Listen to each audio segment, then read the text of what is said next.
Subscribe to Dave's Multiverse on YouTube, Spotify, and it's supposed to finish with and rumble today. But greetings, humans. We are live in the multiverse. We have today a special guest, I think of making a second, maybe third appearance on the show. Get ready to rethink history with Aleksander Czeszkiewicz, the brilliant 17-year-old Polish researcher behind the groundbreaking book, Déjà Vu, Has Everything Already Been? Exposing lost civilizations that challenge our timeline, blending ancient legends with modern science. He explores Atlantis, ancient cataclysms, and hints that humanity has fallen and risen before, even reaching the stars or bending time. Join us for a thrilling interview that might convince you we're all in a repeating cosmic cycle.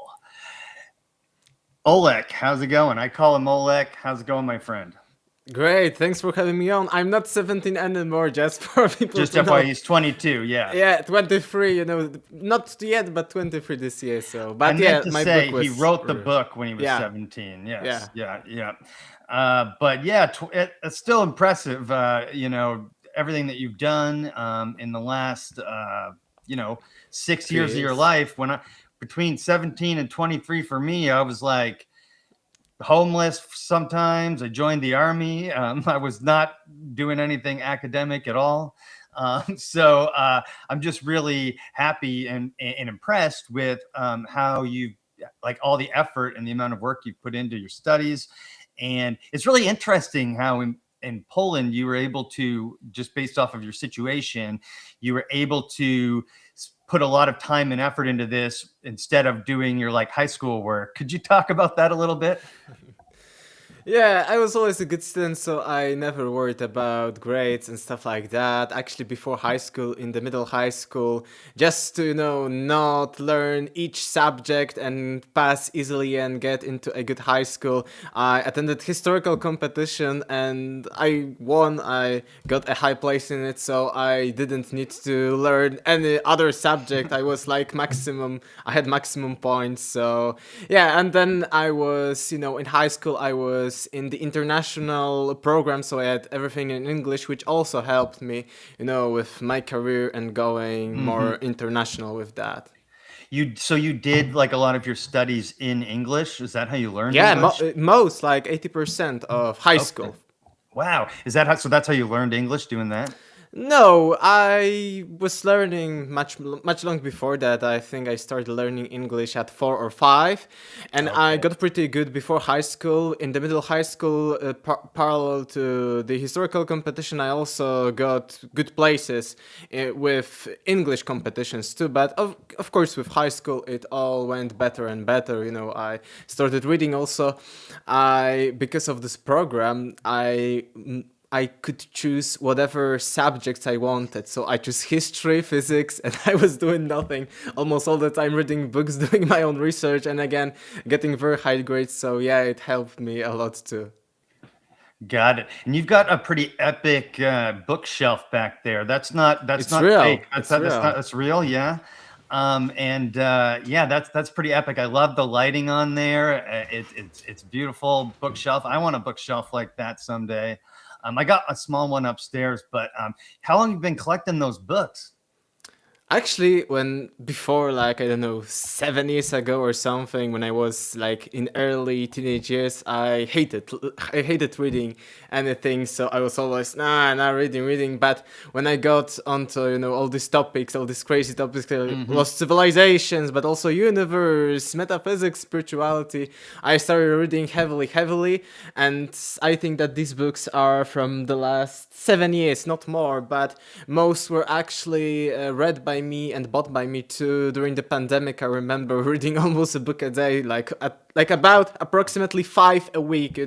I was having it was pandemic, so we're having classes like we're just having talk today. So I was having these books, and reading and listening to what teachers were telling, but still reading a lot. Man, when I was in school, I was reading, but it was like I would have a book under my desk, and it was usually like The Lord of the Rings or something like that. Is there any books like back there that specifically influenced your like worldview and view on history that like really made an impact? Any specific ones?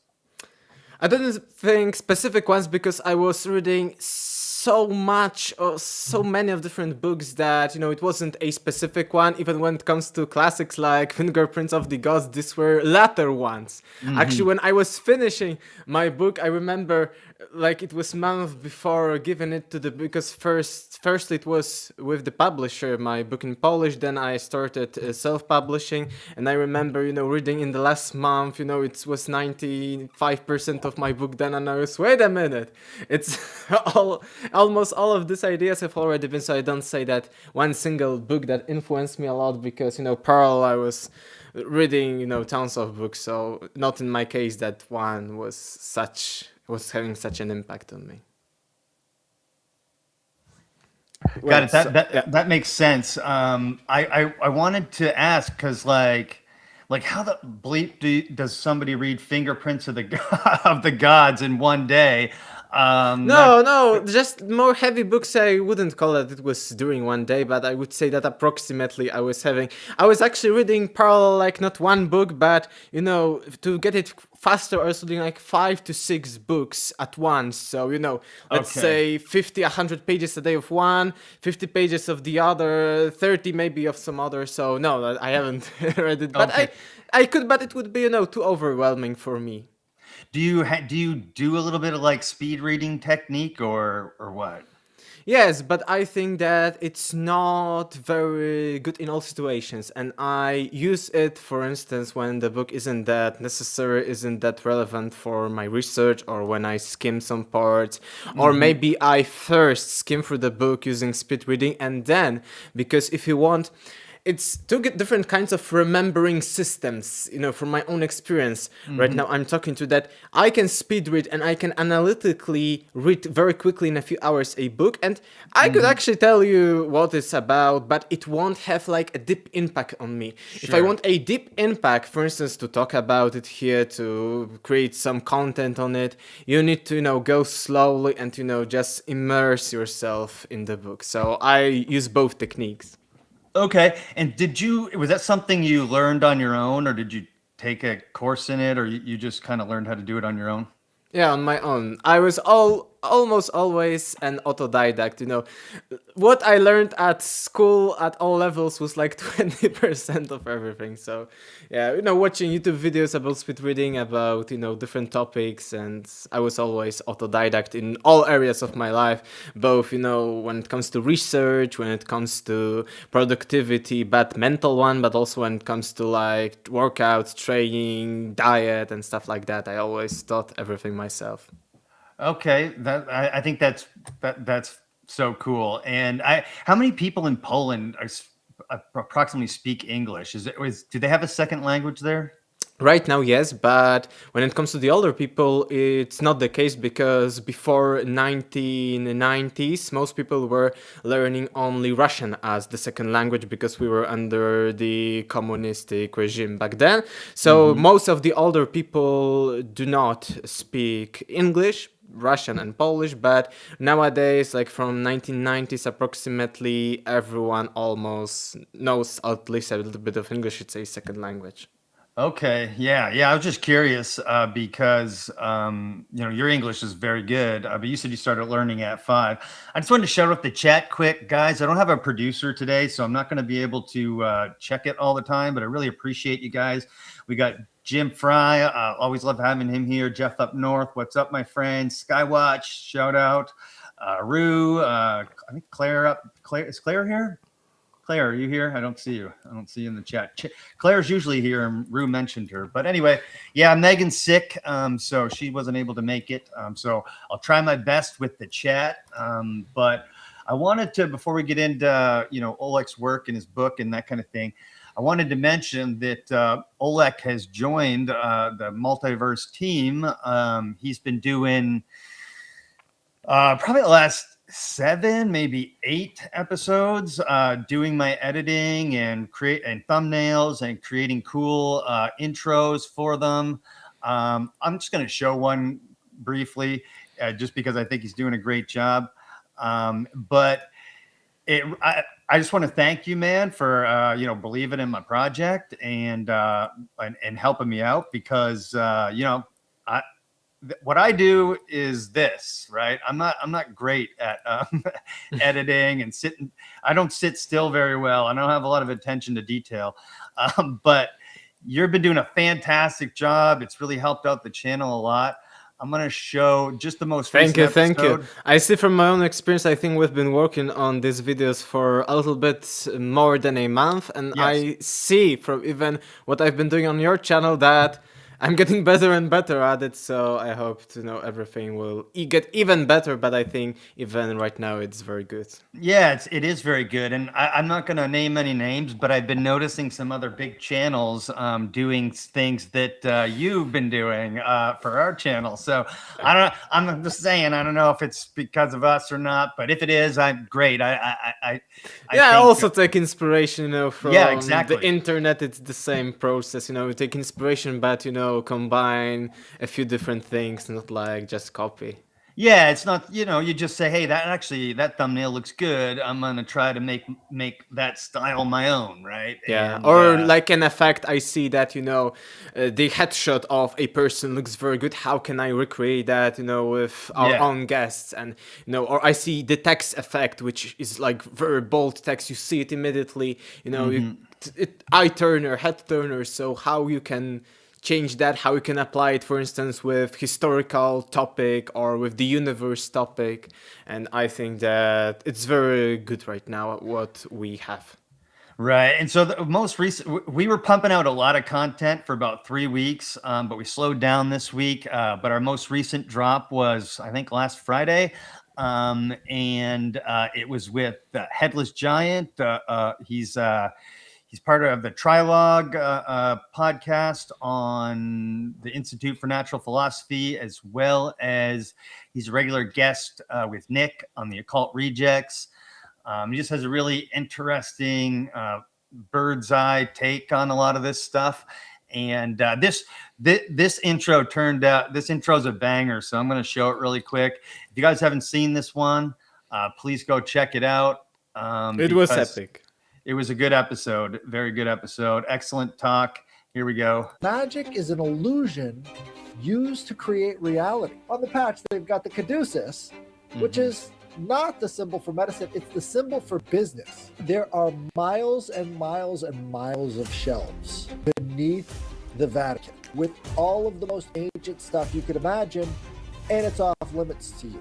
So if you're talking about the control of the ancient knowledge, it's right there. Like, you never know what was sitting in the back of the Library of Alexandria or these other places where they had these books stored. That's just sitting in the bottom of the Vatican. So that was epic, and so thank you for doing that. And the episode's really good. So please go check it out if you haven't already. Tomorrow we're dropping an episode featuring Mr. Michael Donnellan, martial artist, archaeologist, former FX specialist for Disney.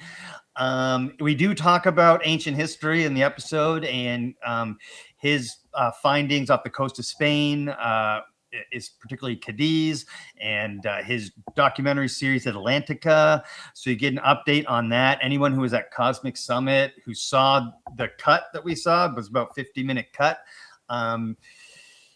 You'll get an update on when the actual documentary is coming out. But they filmed the third season. They're filming the third season. They're just sort of in a distribution phase. But I'm really excited for that. But we get into a bunch of stuff and just life stuff. He tells a little bit about his story. He's a really interesting, captivating guy. So that'll be dropping tomorrow. What are we thinking? 2-3 o'clock tomorrow, Oleg? Yeah, I think similar hour, or an hour before this live stream. Got it. And so stay tuned for that. We've also got episodes with engineer Eric Graziano coming up. We've got an episode with Debunking Dan coming up. We've got an episode with the man himself, Dr. Greg Little, coming up. So stay tuned. We got some big ones. But let's get into my guest.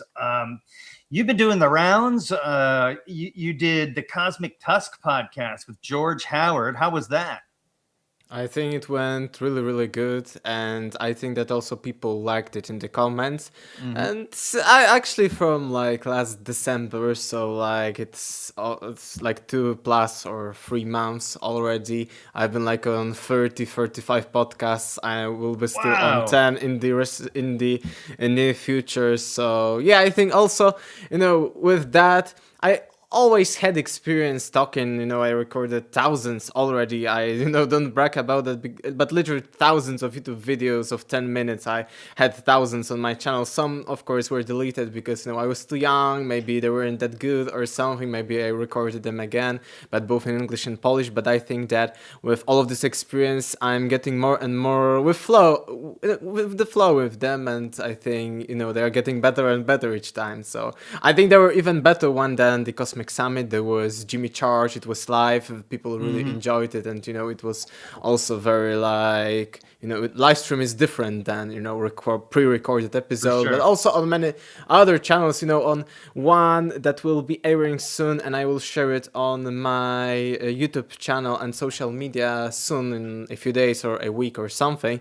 We're going to talk about history, Atlantis, but we spent an entire episode talking just about spirituality, matrix, simulation theory, and an hour plus. So yeah, it sometimes goes crazy. So yes, I've been recently on many podcasts, and I hope to get even into bigger one. I need to finally come back to my own content because probably 2 or 3 years I haven't published much in English, especially. Well, you're trying to get your name out here in the English audience, which I respect the grind. 35 podcasts, that's a lot. Fade to Black with Jimmy Church, was that a live stream then? It's always a live stream? It was live stream. And so was that like the biggest one you've done? Probably. I also have been on Michel Desrochers. I don't know how to pronounce this name, Desrochers. It's a big one, and I remember even 2 or 3 years ago when I first attended this podcast, it wasn't live that time, it was live recently again, but that got like a few million listens because it was also on the radio. So But it but haven't got like lots of people coming back to me. Probably, it was hard for them when they were listening to the Right. radio to, Aleksander Czeszkiewicz, and they, how to find this guy or something. Right. But still, that's pretty awesome. A million plus. When you were talking to George, did he mention anything about Cosmic Summit?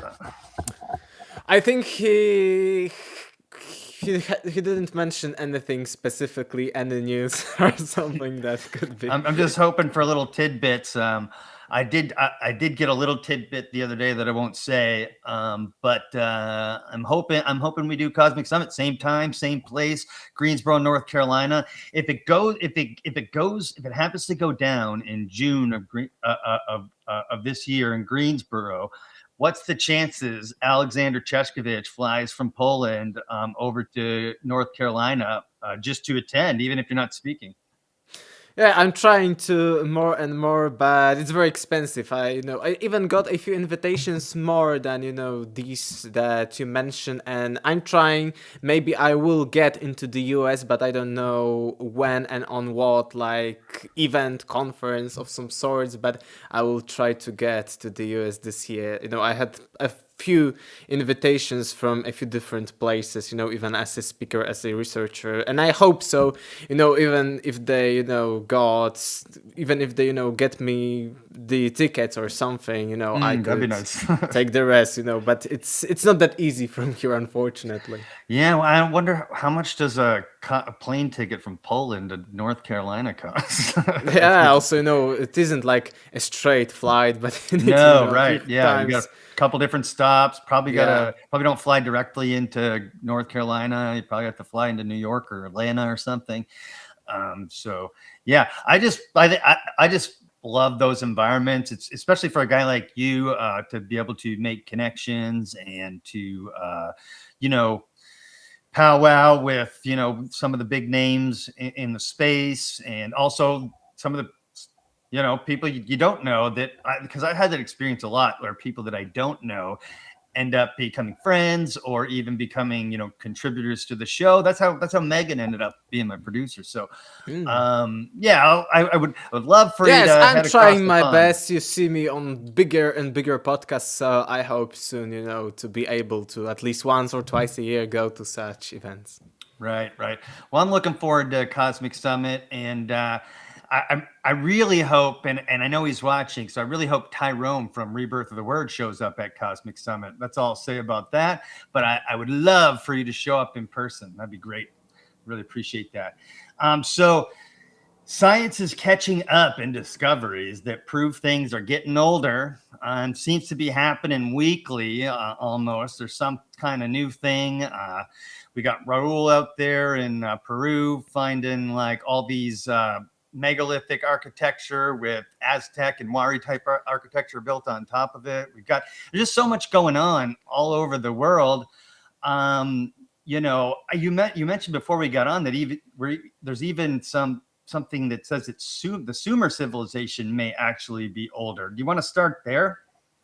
Yeah, actually, it's, just the problem with the convention, with, what is academically accepted and what isn't, what is, the argument or not, because even when it comes to Sumer, and I've been reading for the last few months tons of actually academic sources. I went more into, the mainstream perspective on a more advanced level, because I started a bachelor degree here at my university in Poland, in Gdańsk, in history, and I was positively shocked because I gave my book to a few doctors, professors who were more open-minded, and they said that, okay, they maybe do not agree with lost civilizations and stuff like that, but they say that it's a very cool topic, it's a very good book, even in, with their perspective as academics, and actually they even gave me a personal study schedule, and I will be diving more soon, like within some kind of specialization in the ancient Near East, languages, religion, and stuff like that. Even they mentioned that I will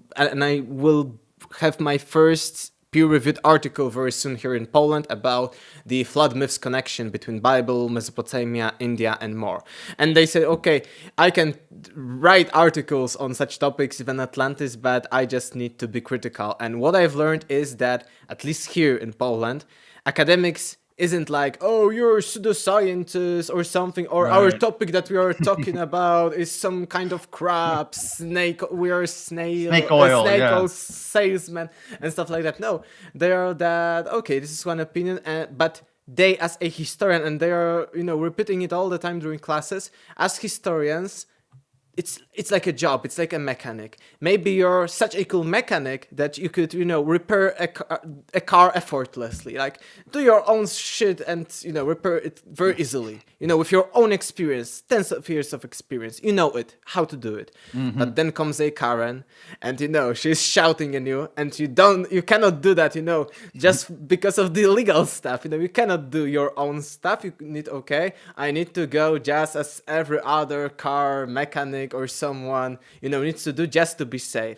So it's an analogy to a historian, that historian just needs to be the most objective one, try to be as objective as it could, critical of everything, even his own assumptions, even what is said in whatever source text and any other kind of source, to say it like that. And it's like a job. So that's why you need to put all of that. That's why you cannot as a historian say that Atlantis was real or something if we don't have the evidence, like the ultimate evidence, if we haven't found it yet fully, let's say that, oh, this is Atlantis and so on. But it doesn't mean that this is ultimate truth, and no. And it's very interesting because when I started, as we were talking about a minute ago, I started all of that 5, 6, 7 years maybe ago, all of my research, all of my work, both in Poland and abroad, my book about 5 years ago. And I remember that the first big shouters, big critics, even from the academia, were saying, no, I'm telling lies, I'm lying, that it's not the case that science knows all. And because in my book, it's Déjà Vu, has everything already been, I start with this idea that we do not have many remnants of these very, very remote eras because everything is decomposing. And Of course. I was analyzing, modern civilization, and I came to this conclusion that most of it would completely vanish in a few thousand years, maybe a few tens of thousands of years, and everyone was shouting, no, I'm stupid, kids, shut up, it was like that. But the more I'm learning academic stuff right now for the last few months, the more I see confirmation in what I was talking about. And finally, at this high level, academic stuff, articles, books, which are very often not easily accessible to just humans, or they're very expensive to get. And, I have the access right now, which is very helpful for me. You see that, yes, they are finally admitting at this level, but only at this level, that, yes, we do not know much about the past. We do not know much even about the historical periods like ancient Sumer, ancient Egypt. Most of the things haven't survived till our times. Finally, I see confirmation for what I was talking about for the last many, many years. So this is interesting when it comes to, that this is the true science. And on the internet, you see this debunkers, the shouters, no, you're wrong, you're the scientist, etc. But actually, they are not, 100% right. And even if we have classes and subjects like methodology of history as a science, methodology of science, you see that even the definitions that both science and history isn't about learning the ultimate truth, but just, what the sources that survived till our times are telling us. And, just logically you can think of, and it's commonly accepted in these textbooks and books finally at this level, that yes, most, like 90-95% of the evidence haven't survived till our time, so we do not know much about our history. We almost know nothing about it. And when it comes to today's title, that science is catching up, I see that, finally having access to more recent articles, recent news when it comes to the academic realm, that all the time we're finding, older things, like older parts of civilizations, even older hominids or new hominids we are finding in all the time.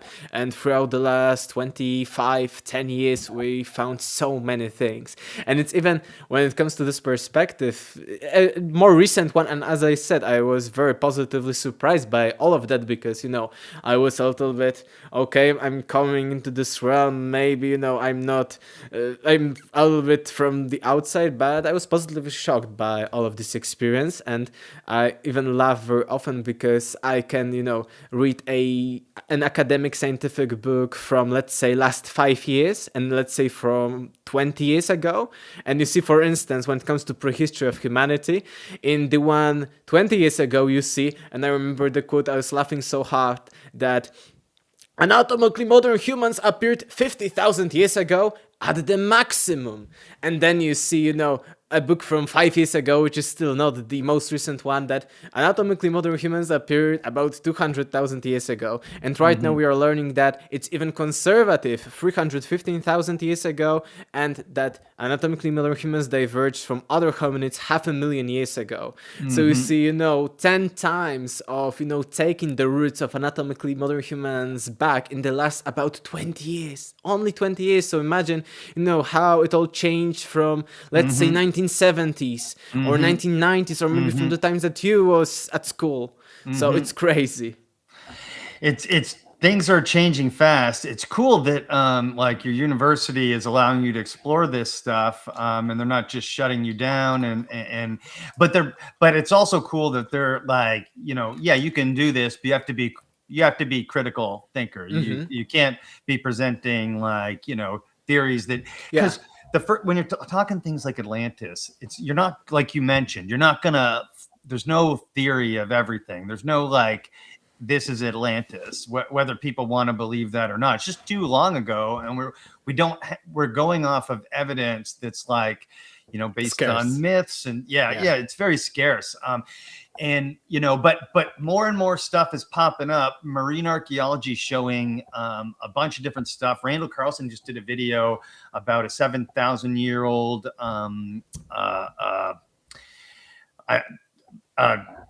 settlement city, for lack of a better word, underwater off the coast of France. I know that Megan and the team in Indonesia is finding a bunch of stuff in Sunderland under the ocean. And when you put together that with, the timeline of anatomically modern humans being pushed back, your concept of cyclical civilization is not crazy. Yes. Yeah. And it's changed a lot. And, I was very interested, in what I was paying close attention when I was reading, we started with ancient Middle East, so Egypt and ancient Sumer. And I remember a quote that right now, or very recently, a few years ago, the excavations at the Sumerian city, I don't remember if it was Ur or Uruk, but were at about 22 meters deep. And at this level, they found, archaeologists, of course, and historians found some evidence, some kind of mentions of some kings or of some people, and they dated this 22-meter deep layer at about, I don't remember, but let's say 2200 BC, so 2200 BC, at 22 meters down. So imagine, what is a layer of Atlantis? 10,000 BC, so more than 100 meters. The same what I was talking, years ago, and plenty of people like Graham Hancock, Randall Carlson, others mentioned that a lot, that the change of the sea levels from the end of the last ice age, 120 meters, even if let's be very critical, skeptical, let's say there was no younger Dryas cataclysm. There wasn't. Let's say that it was gradual, but 120 meters, I see, plenty of possibilities of some kind of cities or even entire civilizations that were near coasts or any kind of bodies of water located near there to, be completely destroyed and be remembered as myths of lost sunken lands and civilizations. It's completely within logic, even, as I say, if we assume, just, for the sake of hypothetically, that there was no cataclysm. And if you include any kind of cataclysm onto that, you see that, there's a huge potential for everything. Yeah. And I mean, it's pretty obvious that it's fact that the earth isn't static. It changes slowly, but it also changes quickly, and sometimes dramatically and violently, on a fairly regular basis on the grand scheme of things. It's hard for our current civilization to conceptualize that sometimes, because we've been living in this, setting for quite some time, and it just seems like it's always going to be that way. But the truth is, shit hits the earth sometimes. Sometimes volcanoes blow up. Sometimes magnetic poles flip, and we don't even know exactly what that does. And sometimes, coronal mass ejections, everything. Yeah. I can tell you a personal example here in Poland. I think it was already 2 years ago. We had a flood. Fortunately, not in my region, but on the southern part of the Poland, there was a huge flood. And I remember, I'm not watching TV at all, but I remember, okay, let's see what they are showing about this flood in, different regions of Poland. And I remember seeing, a photo from 2 days ago and from the moment they were recording. And 2 days ago, you see like 2 lanes of road, you see some cars, you see some small buildings, you see some, businesses, etc. You see some lamps and other, just a casual civilization. And 2 days later, you see, nothing, just water. And, it completely took all of the road, all of the small buildings away with it. It was all gone, and you've seen only gravel and water, and just a few days of difference. So if such things are happening right now, so imagine how much was lost throughout the last tens of thousands of years. Yeah, and that example is like just a small. It was a big flood to the people who were there, but on a grand scheme global of things, small. Yeah. So that's. I wanted to shout out my old co-host Mike. What's up, dude? How's it going? Thanks for joining the chat. Hopefully we can get Mike back in the multiverse a couple times before the year's out. But shout out to him. Yeah, and so shit does keep getting older. I think Graham Hancock even has a T-shirt for that. I may have to order one. What are some examples of myths that you've collected and analyzed and stuff that illustrate the cyclical nature potentially of civilization? It's not only that particular myth is talking about that, it's, the entire philosophy of different cultures all around the world, ancient ones that talk about cyclicality of nature.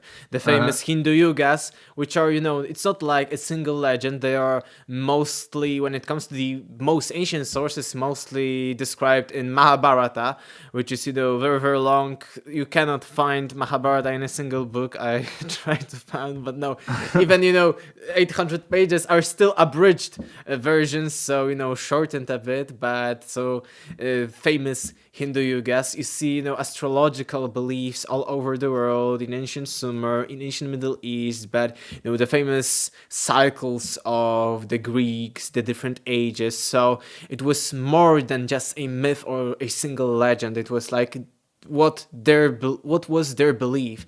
And I think it was also natural because when it comes to, let's say, the first accepted ancient civilizations like ancient Egypt and ancient Sumerian civilization, you see that of course everything, just as nowadays it's cyclical, that we have seasons, we have summer, then autumn, then winter, then spring, etc. But in these civilizations, in particular in Egypt and ancient Mesopotamia, it was very important because depending on the season, it was that if people were having any kind of food or not, if there was drought, you needed to wait another year for, the crops to grow, and there was hunger. So they were even more counting on this cyclicality of nature, and they were thinking, because their harvest is in this, kind of cycle. So this is, the gods are giving us, at least this is what, of course, the mainstream is saying as how the beliefs came about. But because of these regions, that's why it became their common belief that everything needs to be cyclical. So it's not, it's a lot of these civilizations' common belief system was that civilization was cyclical. Right? Yeah, not civilization. I mean that everything is cyclical. And then in particular stories, they approximated it also with civilizations. Yeah, that makes sense. And we talked about earlier some new potential prehistoric civilizations in Europe. What are we finding? Yeah, that's actually a cool one and very interesting. Again, to see how academia is very closed about different ideas, but at the same time how they're telling us that yes, stuff keeps getting older, but we won't accept it 100%. And I learned recently that there are actually a few of these are called proto-civilizations, so pre-civilizations here in Eastern Europe, like Romania, Serbia, parts of the Ukraine, not Poland. Unfortunately, we have other prehistoric kind of things that are also very important, but when it comes to these civilizations, they are mostly, on the regions below, on the southern part from Poland. And it's very interesting because I right now I have access to lots of sources, and I compared, for instance, ancient Sumerian cities, which are, called city-states, pre-empires, even in some cases. In ancient Sumer, at their peak, they have between 30,000 people at a single city, up to approximately 1,000 people. So 30,000 to 50,000 people. But what I found out that we found here in Eastern Europe, these pre-civilizations of, again, single city having 30,000 people, so the same as ancient Sumer, but more than 1,000 years before the Sumerians. And there were actually a few of such civilizations. One, it's very hard name, it's even for me as a Polish person, these are three different names that are from, Serbian and Romanian languages, but it's a three-parted name, and this civilization was more than 1,000 years before the Sumerians, and it was as big as the Sumerians. But you know why they don't call it civilization like the Sumerians? Because they haven't deciphered their writing yet. The writing is there, or something that looks like writing. But just because academics haven't translated this script, and they cannot say, because they haven't translated it yet, they cannot say it's even a script. So they say, oh, these are just signs, maybe a script, but we do not know. But it looks like script, whatever you look at, whenever you look at it, it looks like script. So just because the definition of a civilization needs to include writing system, and Sumerians had writing system, and we deciphered most of the Sumerian language, or at least a major part of it. We can call Sumerians a civilization, but we cannot call this civilization, which was as big more than 1,000 years before them, because we haven't deciphered their language, which is crazy. Even from this region, there are plenty. They use chariots, and it was very advanced stuff, as for the times, let's say, if we are looking from the conventional perspective. And we are finding more and more evidence that, things were much older. The same what I have learned recently, again, about, bureaucracy in academics, that you cannot call it civilization. The same with ancient Sumer. Ancient Sumer, they say, about 4th millennium BC, let's say 4,000, 3,500 BC, the start of the Sumerian. But actually, even 1,000 years before that, 2,000 years before that, ancient Sumer was there, but they didn't use a writing system, or we haven't found it yet, and we cannot call it a Sumerian civilization. These were pre-dynastic cultures like Ubaidyan culture and other, but this Sumer was already there thousands of years before the date we accepted began, because the date that we accept it began is from the earliest forms of writing that we can translate, we can decipher. Crazy. So, but potentially, like that proto-civilization evolved into the Sumerians, right? Yeah. It was almost the same, it was as big, and even during these later Sumerian times that we call, the first civilization times, there were different wars, conflicts, and the culture wasn't that unified as before. So we may even say that before the Sumerians, the Sumer was more Sumerian than the actual Sumer, because it was more unified, it was bigger, because it wasn't just, the city-states, but before that, the entire huge region of Mesopotamia was unified when it comes to culture, when it comes to the architectural designs and stuff like that. Yeah, and I must say, like, the idea that we can't call it a civilization because we can't decipher their writings is a bit silly, because it's like saying Egypt wasn't a civilization. We can't call this a civilization, ancient Egypt, because we don't understand these hieroglyphs. Like Yeah. that's And dumb. they look like just, different images. They don't, hieroglyphs don't look like language at all, even, less than the cuneiform. So let's say we haven't deciphered it yet. So, okay, these are just some kind of primitive images. They weren't using writing. Yes, it's a great analogy. Yeah, I mean, like, because when did we decipher those in like the early 1900s? In the 1800s. Yeah. Okay. Yeah. I mean, So very, very late. You see, like about just 200 years ago. Yeah. So that's not a good that's not a good excuse, I don't Yeah. think. Yeah, No. actually, parallel to all of that, I was very interested, when I was researching all of that.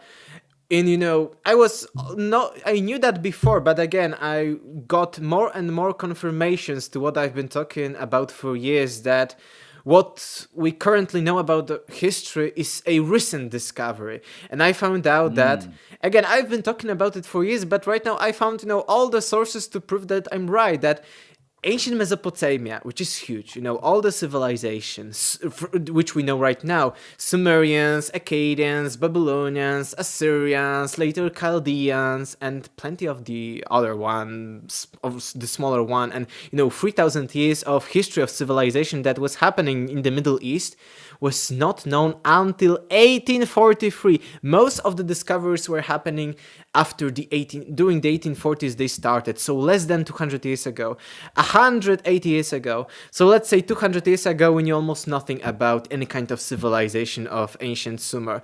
And I always, connect that with this idea of lost civilizations like Atlantis, that we have Plato, we have different pearls in other myths, legends like Aztlan of the Aztecs, but we haven't found the, true Atlantis yet, like huge evidence, huge buildings, etc. And it's the same, just as 200 years ago, we knew almost nothing about the Sumerians and other civilizations. And all of the digging there started about 180 years ago. And before that, we again, as in the case of Atlantis, had plenty. And in this case, we had even more sources than when it comes to Atlantis. Plenty in different, kinds of literary sources, not only religious sources like in the Bible that Abraham came from the Sumerian city of Ur, which later turned out to be real. Right. But also ancient historians, were impressed by what they found there in Mesopotamia. We're talking about history of these civilizations, but we were again ignoring it, talking that, oh, these are just fairy tales. People invented that because it was all buried down in like the sands. Troy was a myth, Yeah. and now Troy is not a myth. They found But Troy is a single place. But imagine the entire, these were huge civilizations of Mesopotamia, Sumer, Akkad, and other Assyria, Babylonia. And actually, what is also interesting, that what led to actually, the interest and discoveries in the Mesopotamia was not like, oh, we went into Mesopotamia and found all of that. No, we just found first Persian inscriptions, which were also written down in cuneiform, and we translated them. And from these sources we find out, wait a minute, there were civilizations in Mesopotamia, like not only Persia and Egypt. And the same with Egypt. Egypt was just in the late 1700s and early 1800s discovered, but Egypt is different because Egypt wasn't totally submerged under the sands, and people already, in the ancient times and in the medieval times knew about Egypt. But the problem of Mesopotamia was that until 1840s we knew almost nothing about that, and these civilizations were again mostly called mythical, and no, don't search for them, they're not real. Yeah, and then I know is it North America, South America isn't really your area of expertise, but there's stuff coming out there that it lends credence to exactly what you're talking about. For example, the Native American mound culture pushes back how civilized might be the wrong word, but how impressive that culture was Europeans, as well as Peru. We were seeing all this like stuff that we've never seen before, just because it's just hard to get to and undocumented and unregistered, because the Peruvian government doesn't have the resources or whatever to check them out. But we're starting to see that stuff where we're seeing megalithic architecture on top of or underneath Aztec stuff. Also, the Amazon rainforest, like in the LiDAR scans, show that there was civilization there that could possibly have held 100,000 or more people with massive road systems and aqueduct systems and all kinds of stuff. And don't even get me started on Cambodia and India and places like that, because those places don't make any sense at all. And so all these places kind of, support this idea rather than, reject it, right? Yes, you're completely right. And as I said, and you mentioned a great example with all of this unregistered side that Ralph from the Pillars of the Past mentions a lot, because it's the same like with these shouters. When I was telling, years ago, talking about I call them shouters. They do not represent the actual academic even consensus. They are not even representing that. And shouters, debunkers, they say, no, we found so many examples, let's say, from ancient civilizations, prehistoric prehistoric cultures, that we cannot see any kind of possibility of lost civilizations like Atlantis or any other kind of pre-dynastic Egypt or pre-Incan architecture. But it's, their view that they want to impose onto people that we are all wrong and, we know most about history is completely wrong. And as in the case of Peru, what we know, what we found and what we registered is like a small percentage. And when you finally read academic stuff, not from these shouters and debunkers, but what is, being published and, from plenty of different sources, also not one, it's very also important. You see that these people who are digging there, they mention that, okay, we dug 1% of it or 5% of it. There's much more to be, uncovered. So that's a very, good point. Yeah, thank you. And, I think it'd be a good time to show this epic, trailer you did for Raul. He was all over this site that was only 4% excavated, and it's absolutely breathtaking. And so just give me a moment to pull that up. And it just goes to show you and to, to prove the point, because you see megalithic stuff and, potential, because it just seems like after a cataclysm, people who survived found these ancient structures that were, in a lot of ways, catastrophe proof, which is wild, because we don't build structures catastrophe proof nowadays, And in some cases, but not a lot. In some cases, but most but let's first watch, the intro. Let me see if I got this right. Oops. Sorry, we're gonna wait for the commercial. I'm not on my regular one. Hold on one second. Yeah, excellent episode. Just wanted to say he came on my show before Rogan, so shout out to Raul for doing that. Really appreciate it, brother. Let's go. It took 6 hours just to get to the site. So this place, nobody goes to. There's a lot of little settlements like this in this area, and it's a really hard place to get to. Nobody goes there. The place is huge. They attribute it to the Inca. These circular structures, they're called colcas with a Q. They're homes. Okay, so Cusco is just full of tunnels. They're just everywhere. Long-term project would be to map these things out. So this is just climbing into one of them.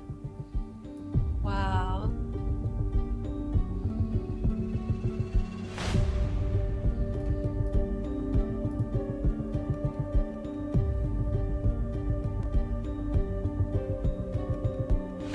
Yeah, this caves. That's, They're wild. Apparently they go on forever. They're everywhere. It's almost impossible to map them. Yeah. He's doing a coca leaf ceremony, as the indigenous do. In this particular one, you can't see it in this intro, but there's an entrance up and to the right that has two megalithic blocks. And they got right angles. They're huge, and they're covering a hole up there. And that's just that's just crazy to me. And so excellent job on that intro. But I like how you keep pointing out that saying that we have everything figured out, we got history, we got it figured out is ridiculous, because like you said, every week, every year, things change, and so why do you think, just give me your best guess, why do you think people do that, or institutions do that? Some people would say there's gatekeepers controlling the information and they don't want us to know, and maybe that might be true. Wayne, what do you think? I think that for sure there are gatekeepers in many areas, but there is also a huge lot of academics that are not gatekeepers themselves, and even are interested in such topics. But what I said, that they need to be objective. It's like just their job, that they need to go through all these schemes, go through all the methodologies, and they cannot just prove, oh, I think that Atlantis was real. So but I think there are gatekeepers for sure in many regions. I even have friends here in Poland who went on a casual place that, again, is just as in many other places that we mentioned from all around the world, is considered, let's say, to be medieval or early medieval, but has there are conspiracy theories that it's much older, that it was built on some kind of pagan site, etc. And it is a huge place here in Poland, and plenty of visitors are going every single year. Plenty of tourists. They went there, but they went with their, but not professional, amateur tools, to just, do their own research, what is there. And, it's an open site, it's on some kind of a little hill, a little bit maybe mountainous area. So, it's free place, you can walk wherever you can. It's not oh, you need to go through this path, through this. And they were doing, their own stuff, but not invasive, that they were destroying, of course, this site, but they were doing that. And first they started seeing, strange people that were coming all the way after them. Everywhere they went, they were always behind them, but were in a little distance from them.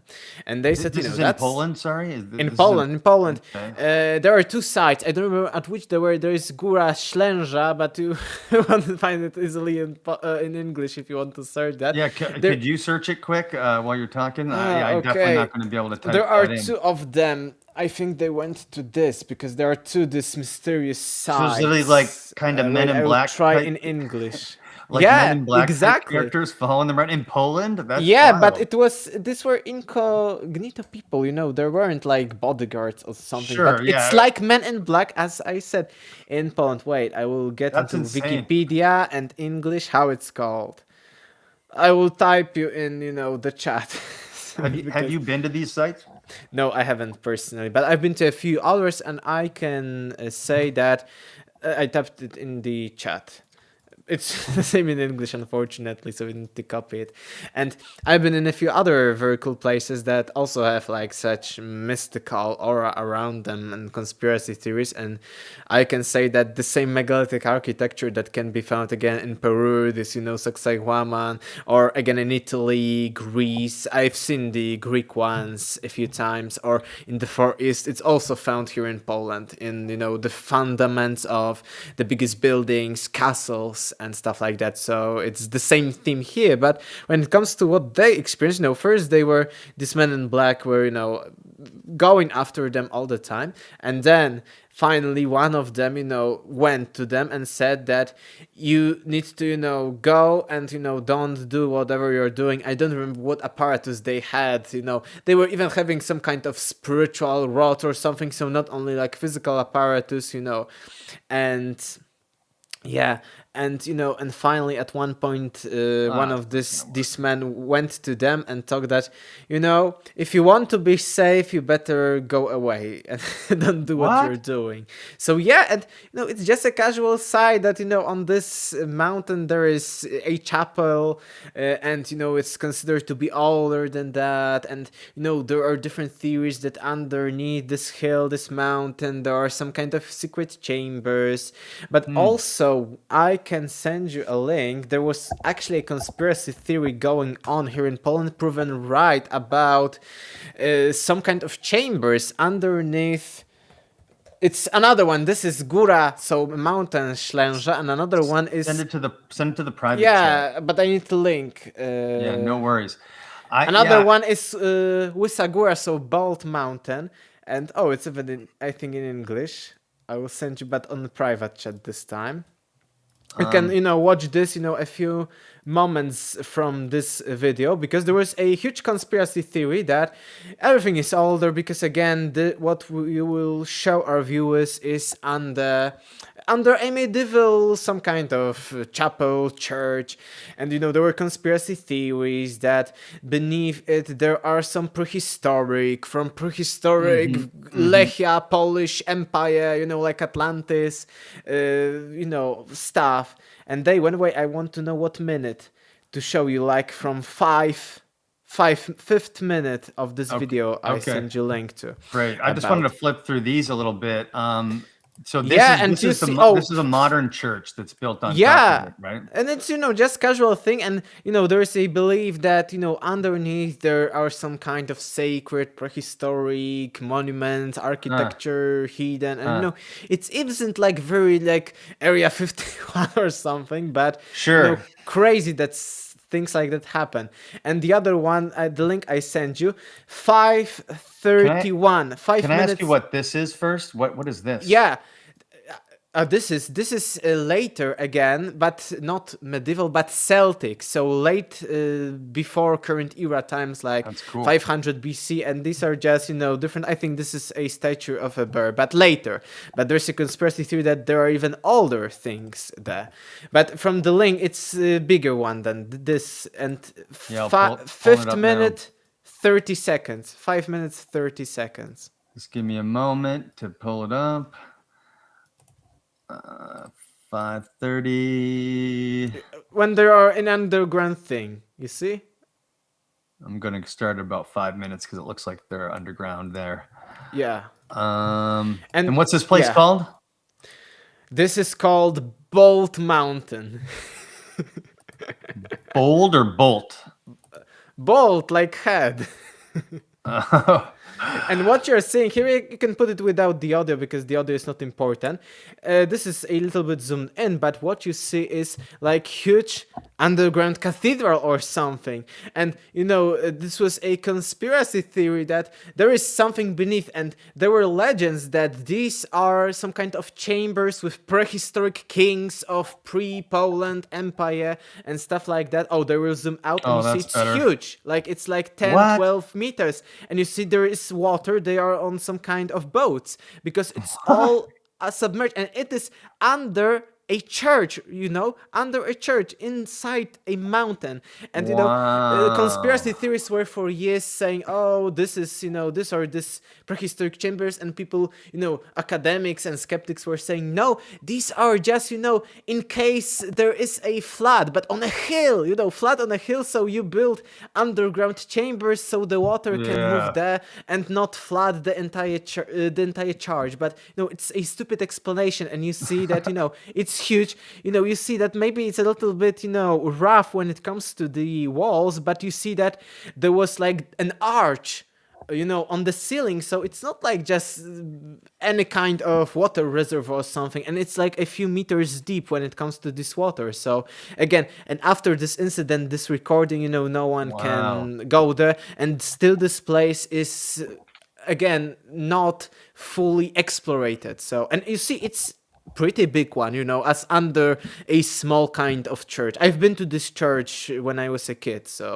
and it's on a little mountain, but on a mountain, so it's not an explanation that they needed to build underground chambers so the water, because the water would move, away from would go away from there. So those guys are look like Polish military or something. Not Polish military, but they were like, it was like private group that, these were people with like preppers. So they were preparing for war or something. But, just, in case. So they finally, they agreed to, explore that, but not much was explored there. So, conspiracy theories are turning to be right. And again, maybe we haven't found found these, chambers with the kings of prehistoric Poland yet, but who knows what's there.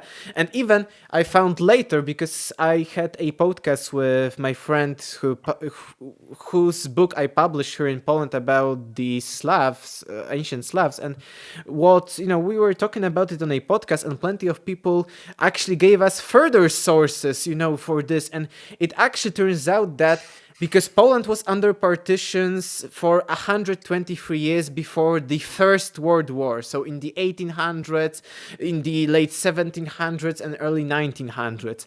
And they found documents telling that Austro-Hungarians, who were one of the partitions in the 1800s, went there and actually took all of the things that were in these chambers. That's why they probably are empty. So there is a huge conspiracy, and we know, because you asked me the question why these debunkers, why these gatekeepers, and we here have look at that arch.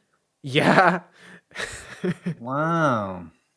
Yeah, but we have here experience in Poland. We were partitioned for 123 years. We got independent for about 20 years, and then we were again during the Second World War, took over. And then after the Second World War, we were until 1990s under the communistic regime. So we were all the time controlled by, other foreign nations, foreign powers. And we know very well, because already more than 100 years ago during the partitions, this was a common practice that, all the evidence of an earlier history of the Poles here, all, of the literature, everything was at least tried to be eradicated as much as possible by them. And the Polish language, well, it was called Russification and Germanization. So, destroying our culture, our language, and turning it, into German, into Russian on the other side, or Austro-Hungarian. So we have experience in that, so we can say that why they're gatekeeping that, even when it comes to, let's say, pyramids in Egypt or the Peru or any other kind of place all over the world, because they don't want us, to know about our heritage. They want to control us, because I think we have even a famous quote here in Poland that if you just eliminate people's history and culture, these people are easy to be manipulated by you if you are in the place of power. I think, the Nazis were doing that.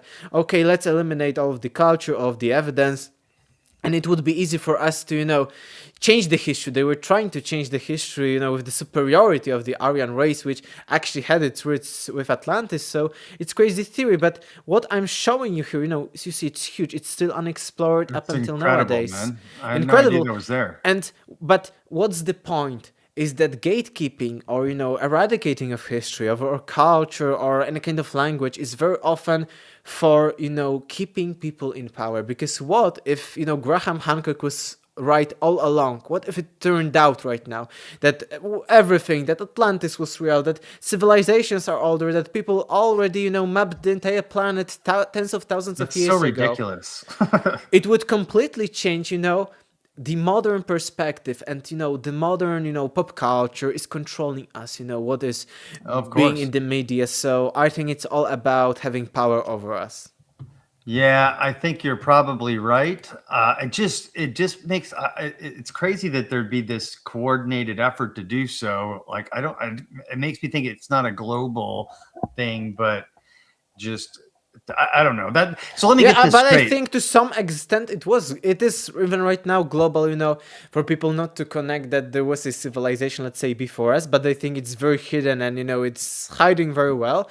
But here in Poland, we experience that, all the biggest powers that were ruling Europe back then, so the Great Russia, which was huge, Germany, which was huge, Austro-Hungarian Empire, all of them wanted to, there was such, not a conspiracy theory, but such a conspiracy to eradicate, Polish culture, Polish language. We were saying, oh, you are no one.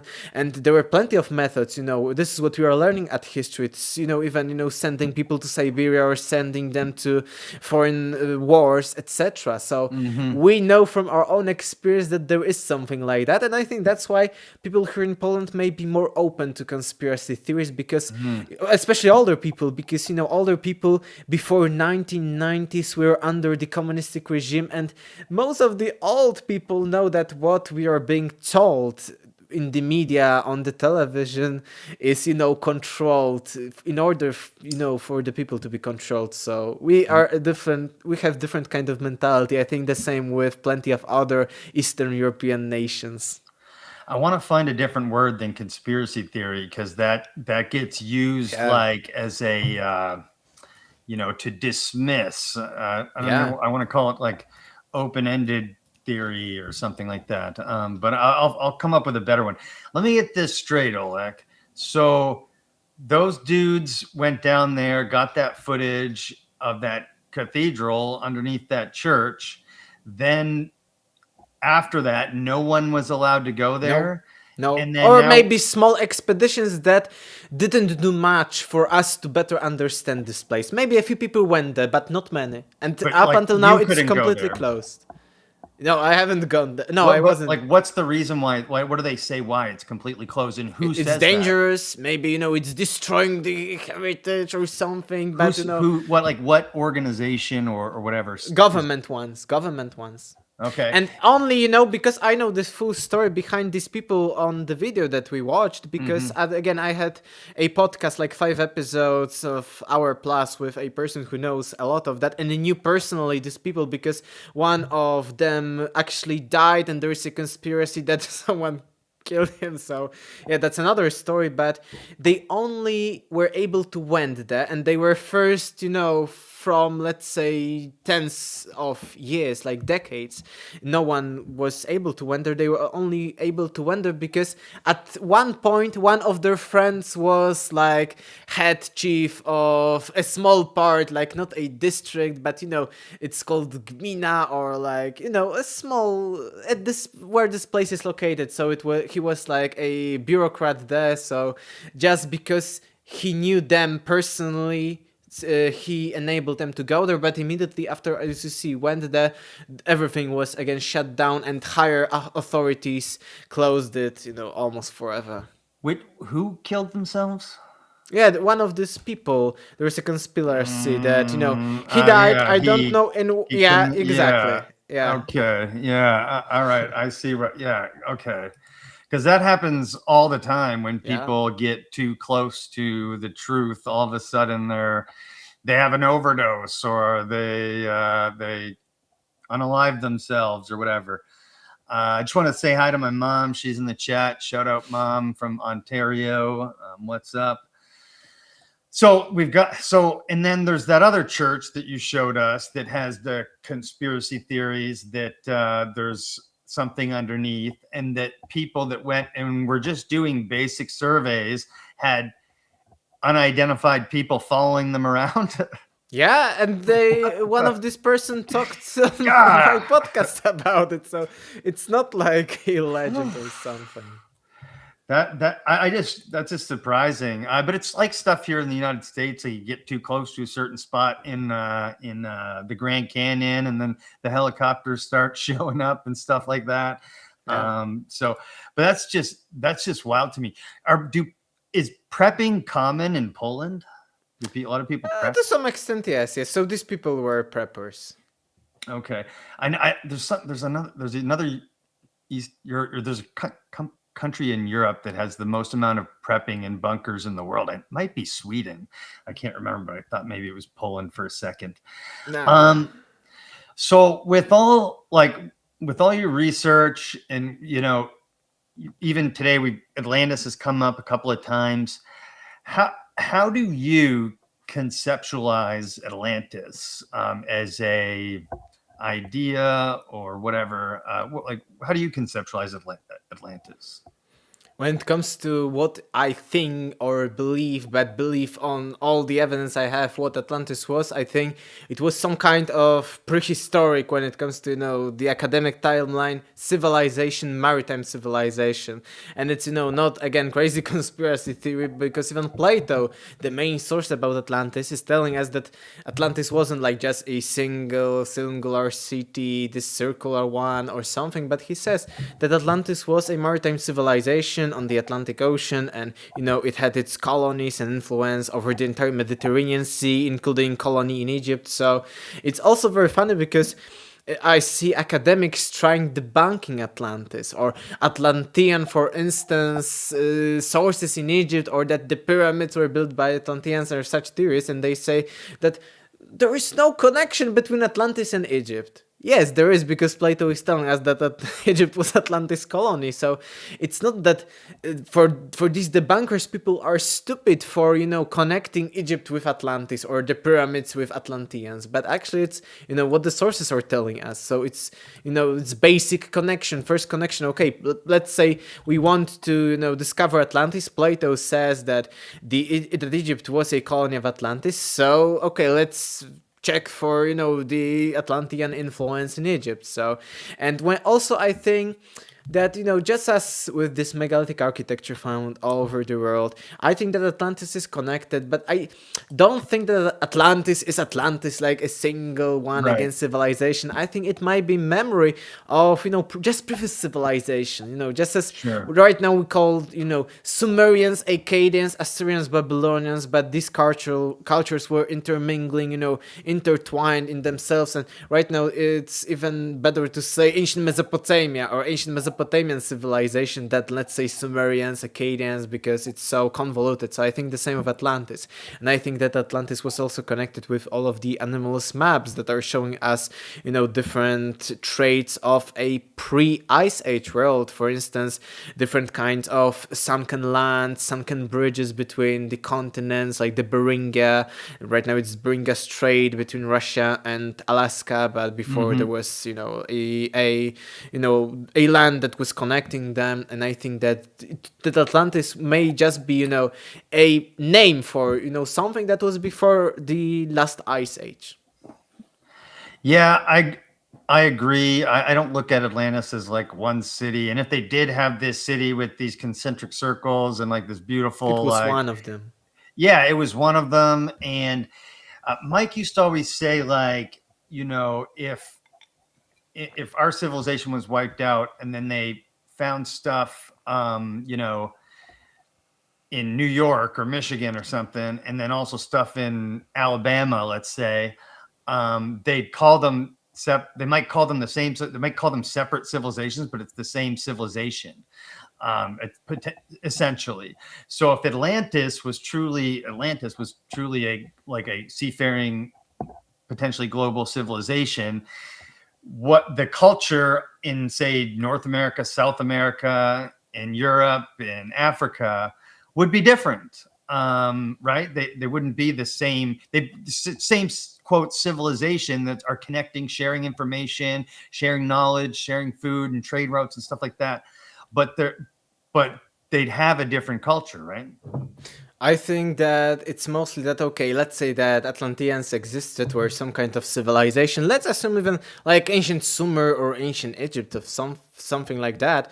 I think that maybe they traveled over the world, and we find mention of, people, gods, demigods, heroes traveling all over the world and teaching humanity basics of agriculture, building cities and stuff like that.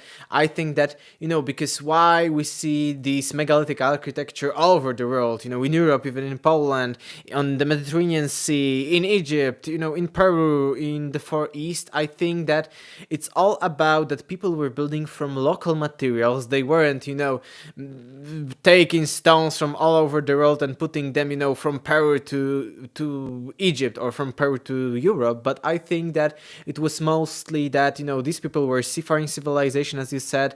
They traveled, they, brought the culture, brought the basic, let's say, architecture. But, in all the places all over the world, there were differences because first, different materials, different kinds of stones. Second, different, kinds of people. There were already some, let's say, primitive culture. Let's assume that there were hunter-gatherers, for instance, there. So there were some kind of their beliefs there. So that's why there are differences. But there are so many similarities that are beyond, just thinking. Just as, let's say, that modern world is dominated by the Western culture. And you see, for instance, in Poland, there is Western culture. In China, there is Western culture. All over the world. Like, we call it Anglo-Saxon culture here in Poland. But, there are differences. Poland is still different than America. But we have, let's say, the same cars. We have, we use English language. We have, like, Mars and, sneakers and stuff like that. So I think the same with Atlanteans, that, that's why there are both differences and similarities, that they were traveling all over the world, building different stuff or inspiring people. We see plenty of different myths. That's why, plenty of the same kind of myths, legends, names, or let's say archetypes, motives, themes in, cultures and their belief systems are there because, that's how it all was. But it wasn't, I think, that, Atlantis was the same all over the world, and we see that. But we see that, something of the same kind was there. Just as I mentioned, nowadays Western culture dominated the entire world. Even China, was more traditional, let's say 50 or 60 years ago. Right now China is also modernized and, different, but actually similar to the Western world. The same with Poland, we're also a little bit different, let's say in the 80s, but right now we are very similar to other countries. But also all countries are different because still local, previous, even smaller influence cultures were, having influence on everything. Yeah. What do you think about the idea that Graham Hancock popularized about the sort of knowledge bringers at post cataclysm, somehow, some way, that the knowledge was preserved and then spread out again and taught, like, in the myths and legends of Quetzalcoatl and things like that. Do you think that's a possibility? Yeah, and it's again a universal theme, in legends from Mesopotamia. You mentioned Mesoamerica, from any kind of places all over the world, and even from remote ones like the Amazon jungle. But there's teachers are non-material beings, seen throughout DMT, ayahuasca, and stuff like that. But all over the world there's a theme. We think just right now, in case of a cataclysm, we have banks of seeds of all plants hidden in Norway or in the Arctic region or in Antarctica.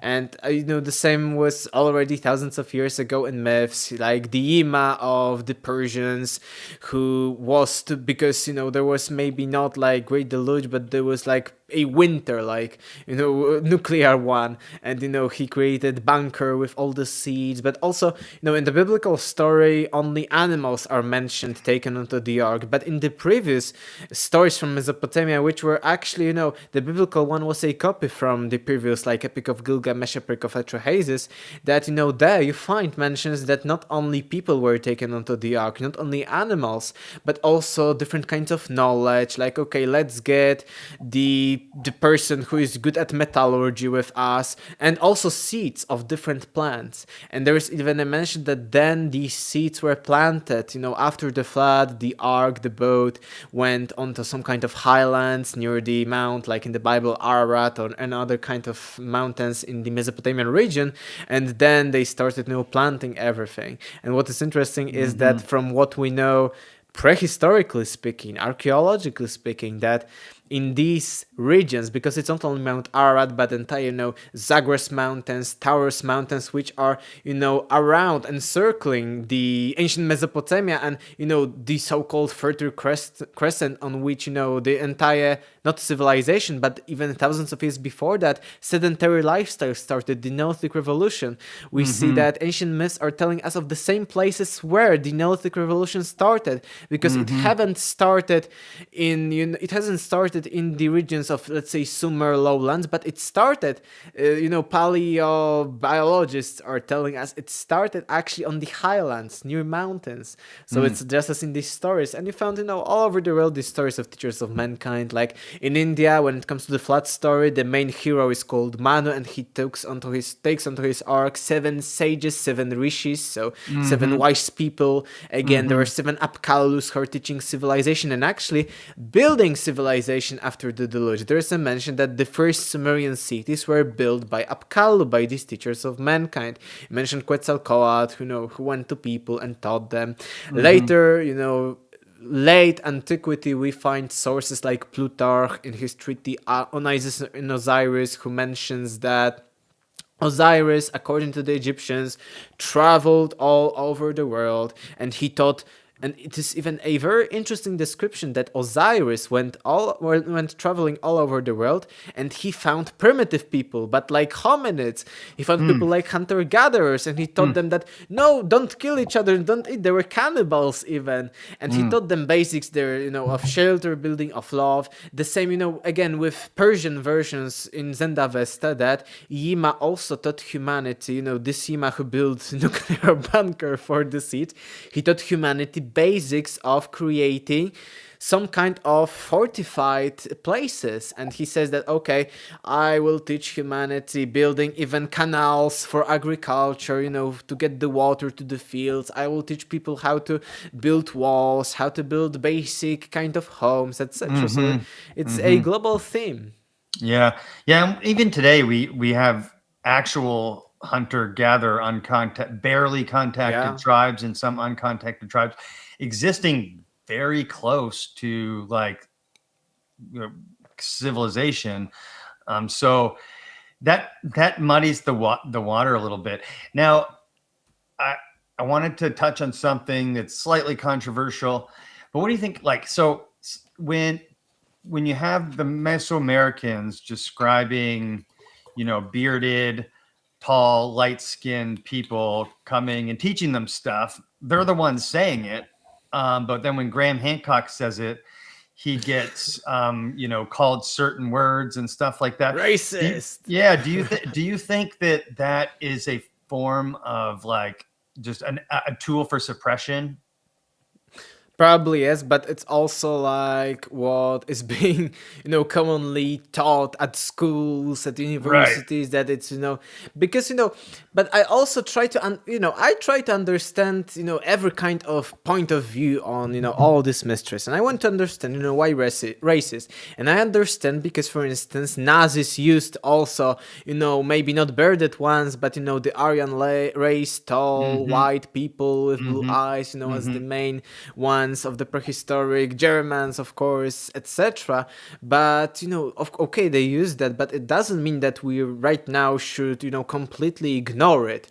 And people try, okay, we have trauma because of the Nazis. The same with, I don't want to get into these topics, anti-Semitism, that okay, we have trauma because of the concentration camps, and that's why you have to be careful with the history. But I think that whatever kind of trauma, we here in Poland had, equal trauma with the Second World War and before that. But it doesn't mean that we should, change the history because it was, it hurt us or it's very bad for us. No, we should never do that. Yeah, I totally agree. And I do think that that was part of, slandering Graham Hancock deliberately. For a lot of different reasons they did it. Some of it was personal, some personal vendetta.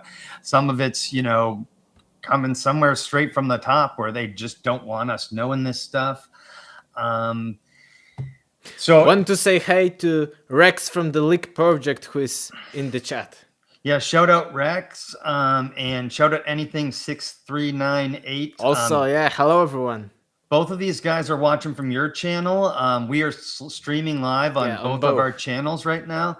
So if you're watching from my channel and you haven't subscribed to Oleg's channel, we'll put it in the chat. If you want to throw it in the chat, that'd be great. Don't forget to get the book. Yes, as well as the more books, the easier it will be for me to to get to the US. Yeah, the sooner I will try to get. And if you're watching from Oleg's channel and you like what you're seeing on my channel, please head over to Dave's Multiverse and give me a subscribe. Screwdriver Tuning, you're cheating on me. You're in the wrong chat. Good to see you, brother. Always good to have him in the chat as well. And yeah, man, Atlantis is one of those things that people get. Like, there's just so much crazy stuff and AI slop and stuff put out there. How do you feel about like a lot of the nonsense that gets put out there when it comes to Atlantis and how that affects, our everyone's view of ancient history? Because we're dealing with something real here. But then, like, when you just go off the rails with it and make stuff up, and you got these AI generated videos that look like crap, and they're showing stuff that's not real, it muddies the water, doesn't it? Yeah, it's a huge issue, but it's been even before. I remember first photoshops of fake archaeology, not like forbidden, but fake.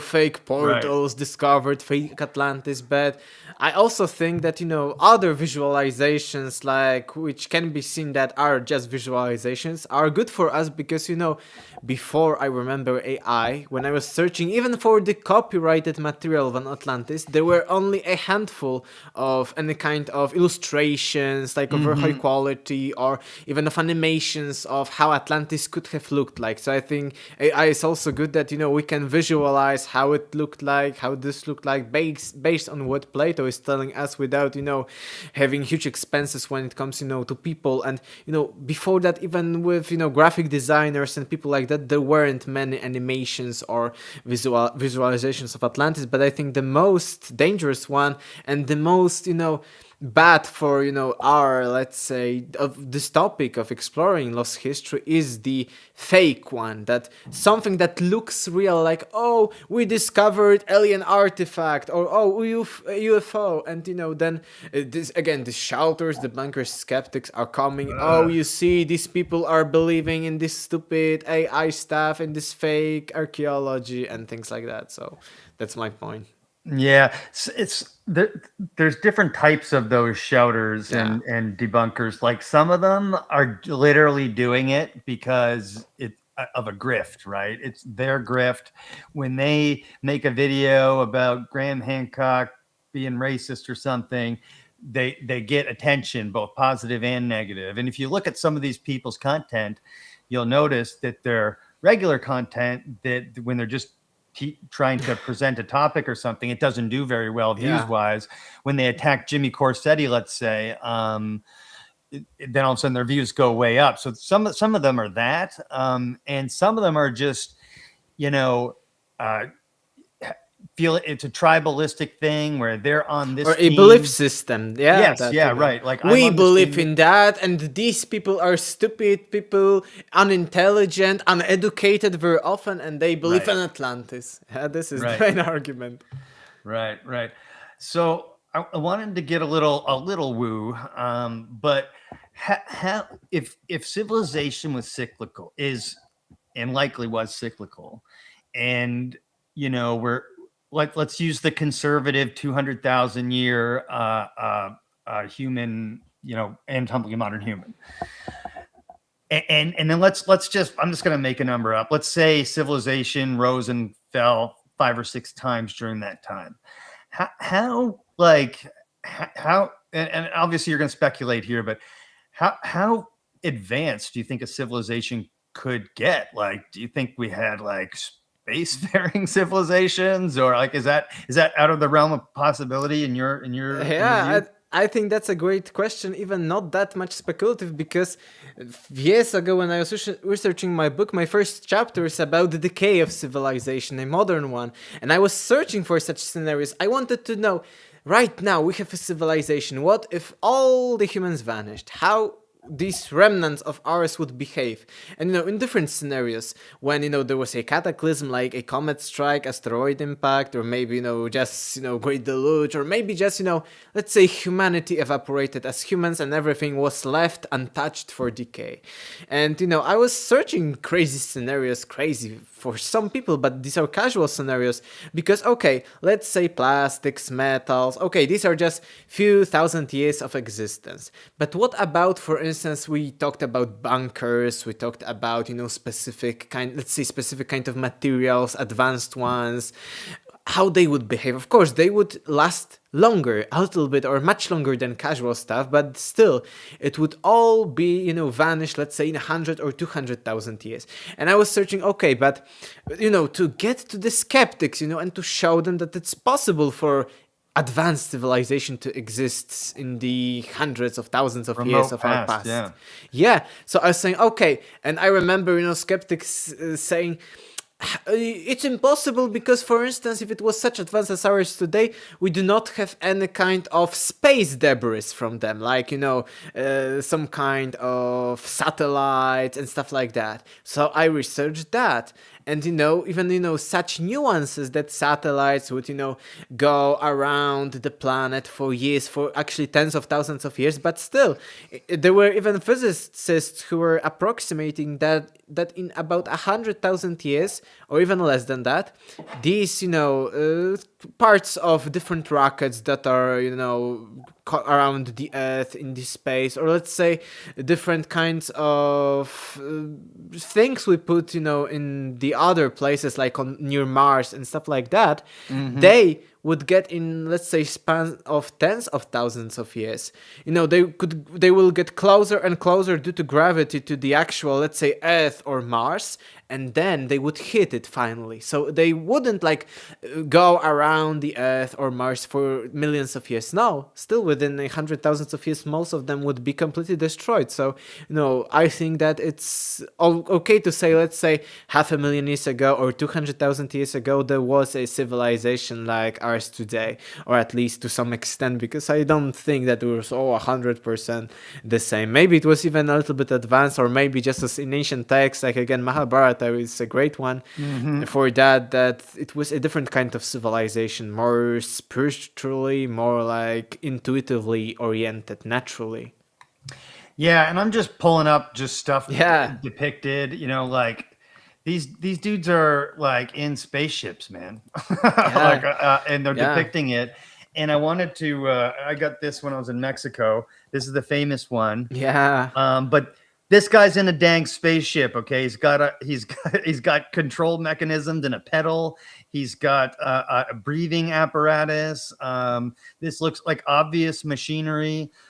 So I don't know what the hell to make of that, but that's my the same. In my book, I analyze different kind of claims of technology of the ancients, and for instance, the Vimanas, what is described, how they worked, is similar, for instance, to a modern phenomenon called quantum levitation, in which different kinds of superconductors, like for instance Mercury, which is very famous within conspiracy theories, Mercury lead, but yes, this kind of elements which are behaving in a strange way in comparison to others are called superconductors, and in extremely but low temperatures, so 100 degrees minus Celsius and more, they levitate because they have there is this quantum levitation. So it's the same, but in the Vimanas they actually boiled the mercury. But nowadays I think in English it's the same way. When we say we use, for instance, when we do minus 300 degrees Celsius, we also say, at least in Polish, that we boil, but we actually are freezing it very extremely. So I think it may be like that. Yeah, and we'll have to bring you on one of these times for this series we just started. Myself, Shaman, 7-Eleven, Brian Corey Dobbs, and John Ward. But they're finding weird stuff on Mars.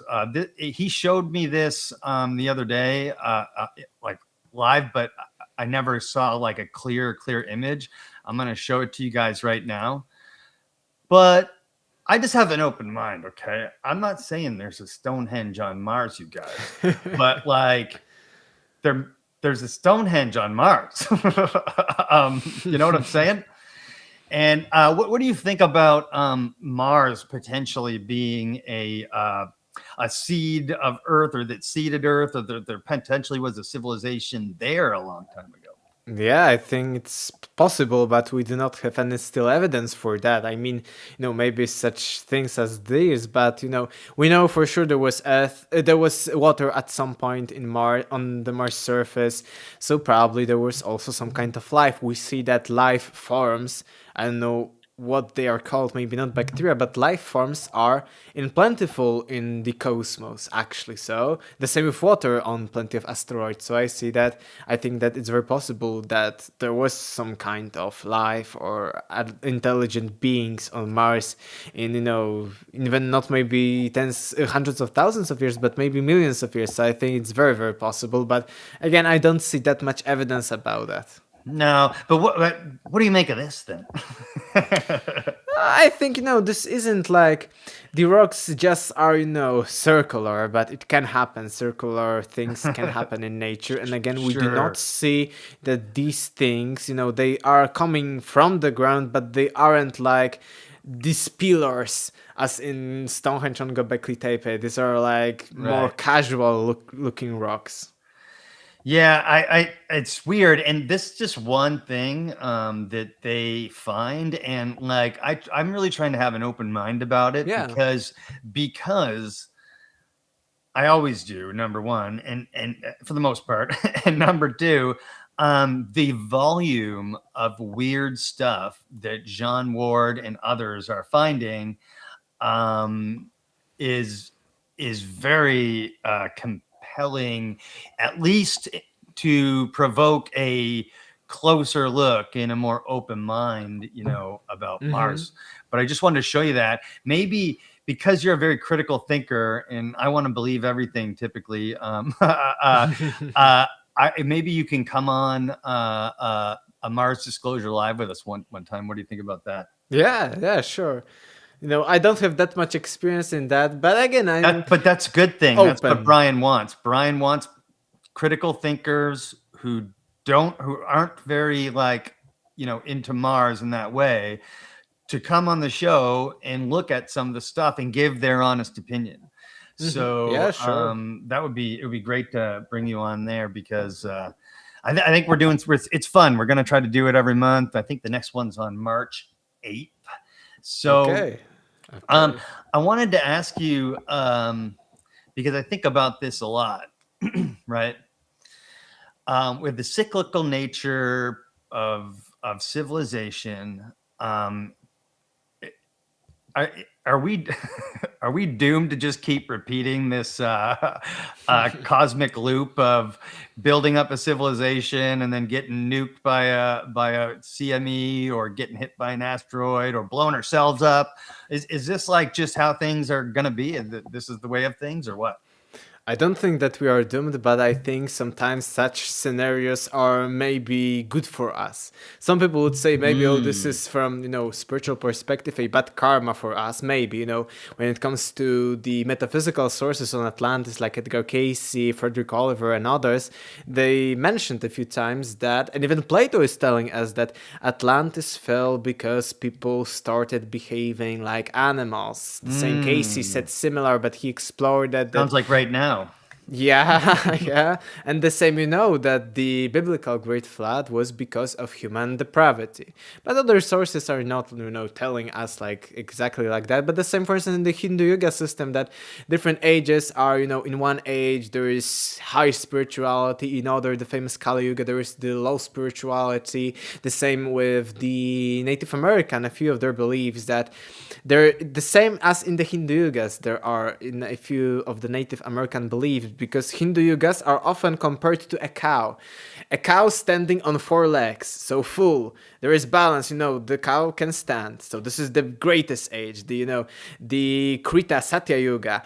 Then the cow stands on 3 legs. It can still hold a balance, but 1/3 is taken. So this is the Treta Yuga, the 3/4 of all the spirituality and all is best. Then there is the Dvapara Yuga, when cow stands on 2 legs. So it's crazy, but still on 2 legs. And then the Kali Yuga on 1 leg. But still, 1 leg is on the ground, so it's not like, there is nothing, no legs, etc. And the same was with buffalo in some Native American beliefs, that it standed, there are different epochs, they said, the buffalo stands on all legs, then it has 1 leg less, etc., until it stands on 1 leg. So similarity between India and North America, which is very interesting. And, I think that also you guys are implying that because of these cycles of high spirituality and low spirituality, there may be some kind of cataclysm. And in my book I provide, again, I wanted to focus on lost civilizations, material stuff in my book, but I think that cases of repeated history can be the material proof for something metaphysical, something more beyond material realm going on with our history. And maybe I will in a moment get some examples, but I found that the history but of ancient Rome happened again not in the modern US history like 2000s and later, but in the late 1800s and early 1900s. It was a period David Wilcock found it was a period of about 70 years that happened exactly during the next zodiacal cycle, and you had similar people in power, similar bad characters. For instance, there was Hannibal, of ancient Carthage, and Hannibal means that he's, very bad because Baal is like demon, like the Satan. And then we have Hitler in the modern versions. And, let's say that the war started, it lasted for 10 years and then it ended. So the same was later in the cycle of the modern US. And you see plenty of similarity, plenty of people in power. And I think that it shows that maybe we need to sometimes, relive such moments. But again, these were completely different scenarios and they were just taken. It happened again, but it doesn't mean that, everything later is happening the same. No, we see that it isn't. It was just a period that needed to be repeated, maybe due to some karma, due to some spiritual stuff. And I think also that from my research on the metaphysical, spiritual, like hypnotic regressions, some channelings, I'm very skeptical about channelings because, if every benevolent entity of sex dimension is telling the truth, so why these channelings differ on plenty of topics, yeah? But still, I try to get into all the information, like hypnotic regression is, I think, much more coherent within plenty of different people. And you see that sometimes it's not bad karma because people say, oh, we are doomed to fall. Our civilization is doomed to fall just as Atlantis. Maybe sometimes yes, as maybe was in the case of Atlantis, even Plato is telling us that, or in the Bible, etc. But maybe it's that we want to experience that again. Because how many, people maybe want to end their lives because, they don't want, to finish it. The same maybe on a global level, we want to end this civilization. It's so screwed up that let's have the Great Reset. In the Epic of Atrahasis from about 2000 BC, Akkadian one, there is a mention that the Great Flood happened because the gods were fed up with humanity. Humanity was too loud. They were shouting and, they were too noisy. And the gods said, no, we don't want this humanity. And that's why they sent the Great Flood. And that's why they wiped most of the humanity. And I think that there may be something metaphysical at play in this cyclical nature of reality in cataclysms. But I don't think that we are doomed to fail again and have another cataclysm. We've seen all of the, year 2000 happened, cataclysm, 2012 cataclysm, now 2032, there was 2024, in between. It was already 2 years ago.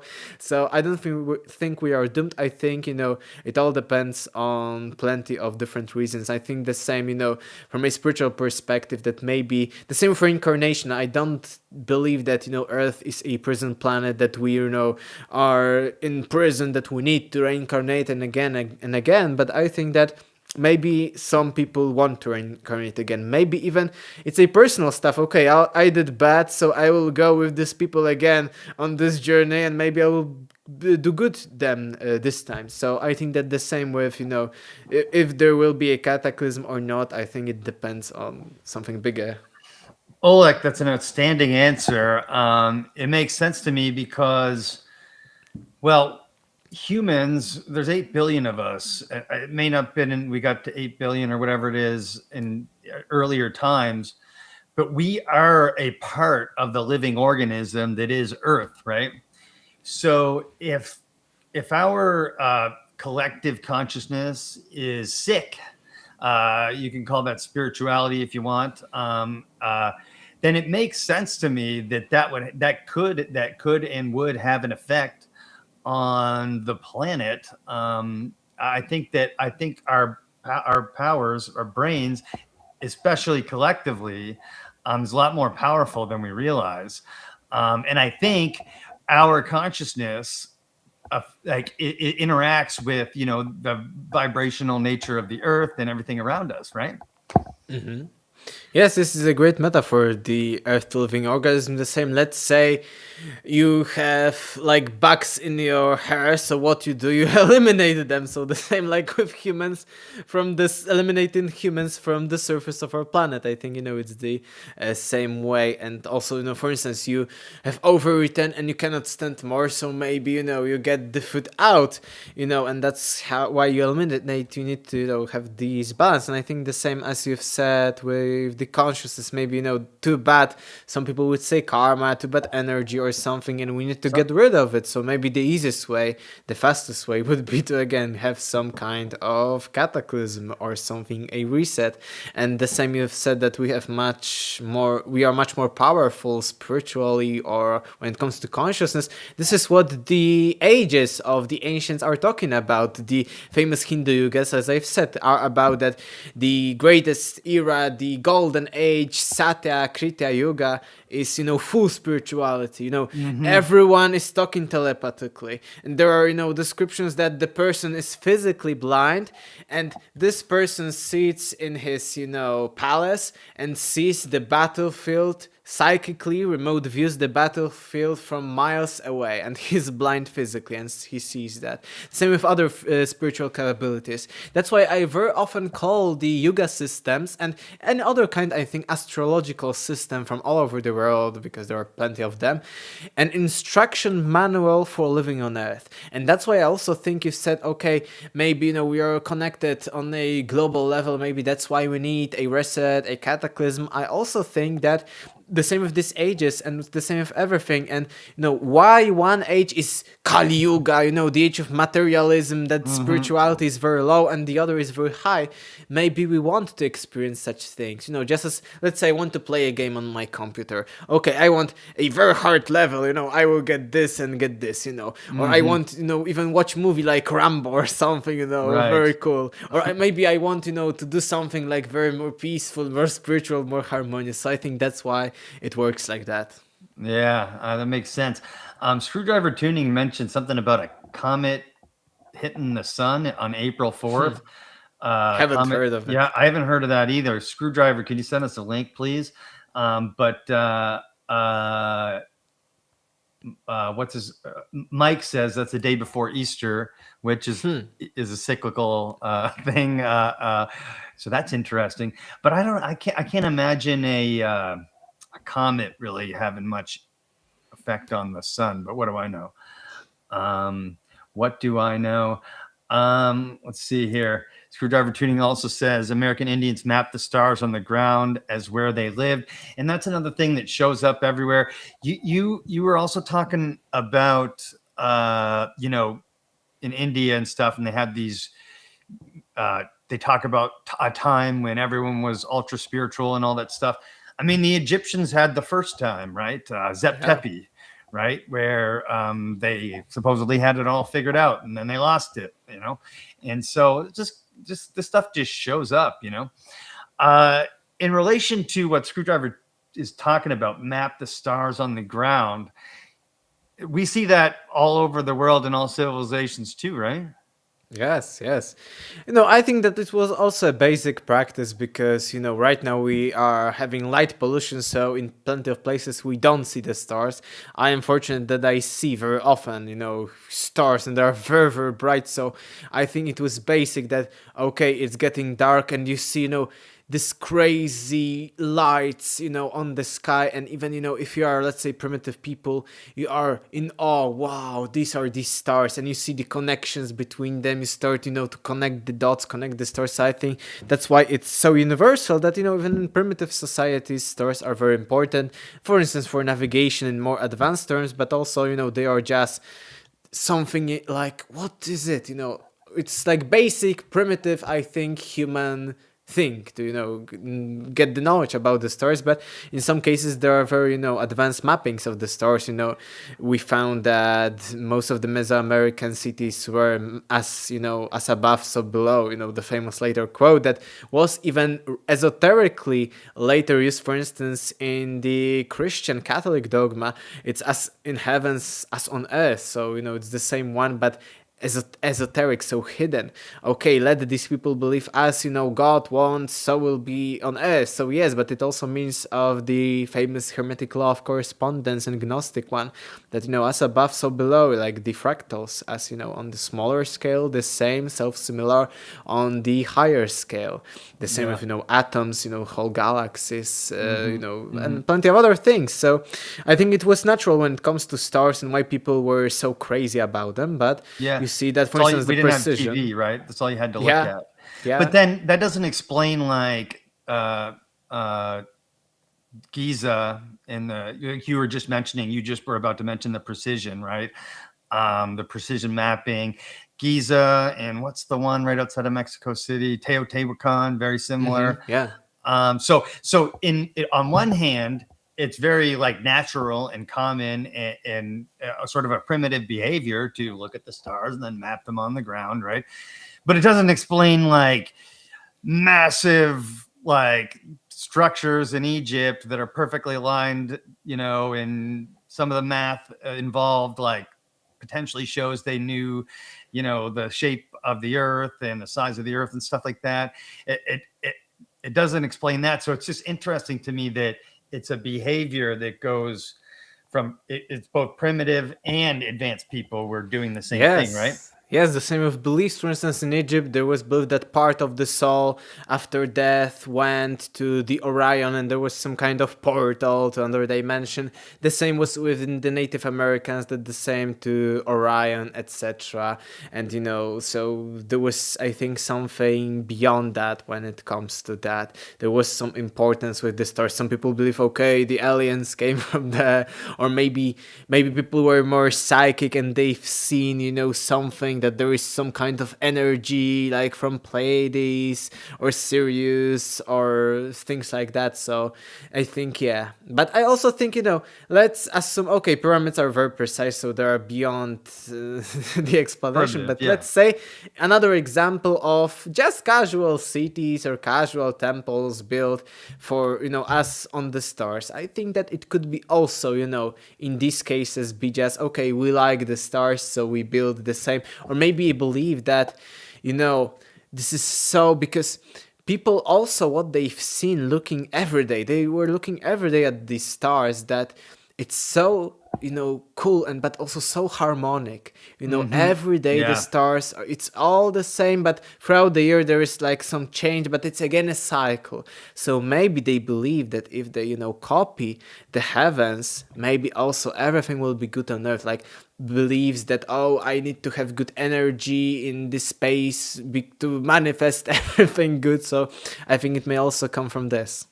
Yeah, I think it's a little bit of both as well. And you mentioned aliens. I can't let people get away from the multiverse without me asking, how does extraterrestrials, aliens, UFOs, UAPs, orbs, that kind of thing, how does that show up in your research, and what do you do with it? I will start with, the best evidence for aliens, because it's very often not what people are telling, oh, this is aliens, this is aliens. I think that the best even for right now, for near future research, even for the academics, is, the best proof of the aliens are some kind of interdimensional entities with ayahuasca, DMT, or any other kind of hallucinations, some people would call, but any kind of different states of consciousness, because what we are seeing is what legends from hundreds of years ago are telling us about different spirits of nature that taught humanity, or the teachers of mankind that I've mentioned. I think the same objectively can be found by making, different kinds of experiments with altered states of consciousness with different drugs, and I think this will show us maybe not like physical aliens, but the first and best evidence for aliens. And I think that in many cases, and it connects to what we've been talking about, that humanity was much more spiritual in the past, that maybe in the past these beings, these aliens, or these gods, these demigods, Pleiadians, Syrians, and any other kind of entities, these were just, interdimensional beings, because from at least our own material perspective, it's almost impossible for them to travel all these light years to Earth, and why would they do so? Oh, this is another, conversation about it, but what I mean is maybe that what we call ancient aliens were aliens in the sense of not being from Earth, but not fully physical beings, but like interdimensional, like what we call ghosts, paranormal experiences, and stuff like that. So rather than aliens, and like gray aliens coming in a spaceship and abducting people and whatnot. Maybe this spaceship is also like a construct, because maybe it's some like astral traveling or something like that. I don't deny UFOs and stuff like that, but I think that they may have non-physical or half physical, metaphysical origin. Maybe people see them, or maybe even can touch them to some extent, but maybe it's like materialization in these cases. Yeah, and I think that's why, like, sometimes psychedelics, which alter your consciousness, connects people to similar experiences. And a lot of times people have these experiences during transitional periods in their life, or during after a traumatic experience, and that kind of thing. And I leave the door open to interdimensional shit, right? I mean, we have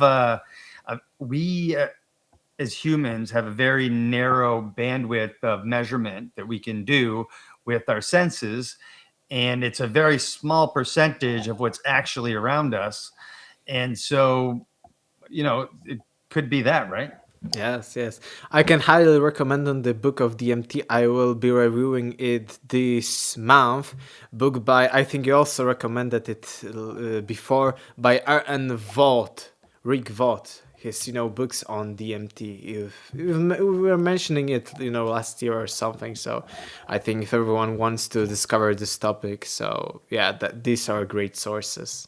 I'm trying to find that comet that Screwdriver Tuning is talking about on the Eyes on Asteroids on NASA, but I can't find it, because I wanted to try to fast forward it to April 4th and see if it hits the sun. You ever seen a UFO or like something like Personally, metaphysical? no. Metaphysical, yeah, I know. As I mentioned to you that last time, we're gonna talk about a little bit, my journey, things like that, and we talked about an hour and a half about only metaphysical spirituality, including my own stuff. No, not with you, but okay. I think that on one of your shows we also got but more into Matrix and universe. We're going to talk about lost civilizations. I remember this is the also multiverse, remember? Yeah, We're in the multiverse exactly. now. I think it's too much, but I've had plenty of, paranormal, metaphysical, spiritual experiences.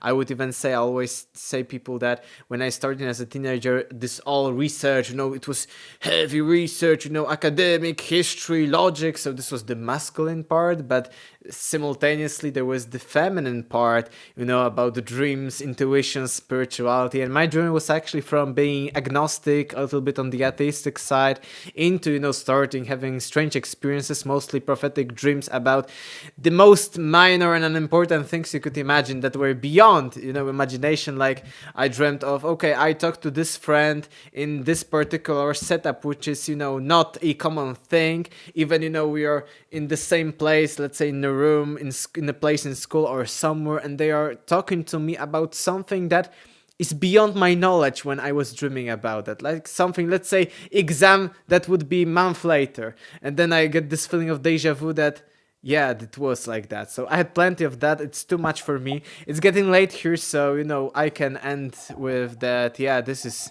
another topic to talk No, about. I just wanted to ask, because I always ask everyone.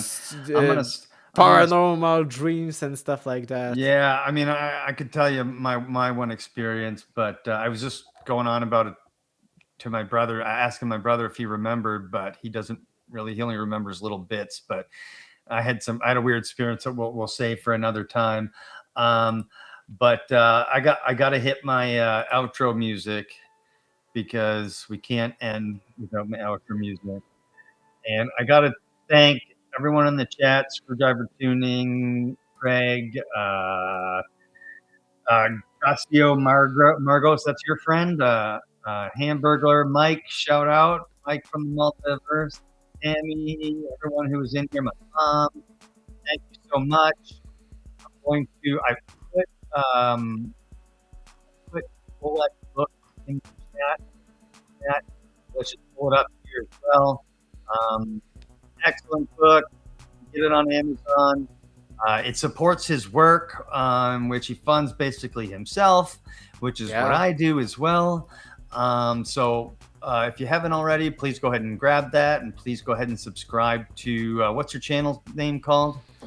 Just Aleksander Czeszkiewicz Global. Just copy and paste my surname and you'll find me on Facebook, YouTube, Instagram, and others. Got it. And also, new to the Multiverse, got a couple orders already. Support the show. Ooh. I got one T-shirt. I designed it myself. It says join today on YouTube with a picture of the logo, and on the back it says join the Multiverse. We're gonna design more. Megan's a graphic designer, and so she's gonna make some cool ones. But if you want to support the project, like I spend hundreds of dollars, if not a couple thousand sometimes a year doing this. I do it for fun and because I love it, but all the help is very much appreciated. So go ahead and check that out. You can find the link to my store there. And yeah, man, thank you so much for all the work you've been doing with the editing, Oleg. Thank you so much for sharing. We saw some shit today that I'd never seen before. Stuff I heard, the stuff in Poland. Yeah, I think it's epic. Thank you. I want to go to Poland and go to that church and see if people start following me around. But hey, man, thank you so much for being a part of the Multiverse and joining the Multiverse again. Everyone, go ahead and subscribe to his channel. Really appreciate you joining the show, brother. Thank you. All the best. Thanks for having me on, and thanks everyone in the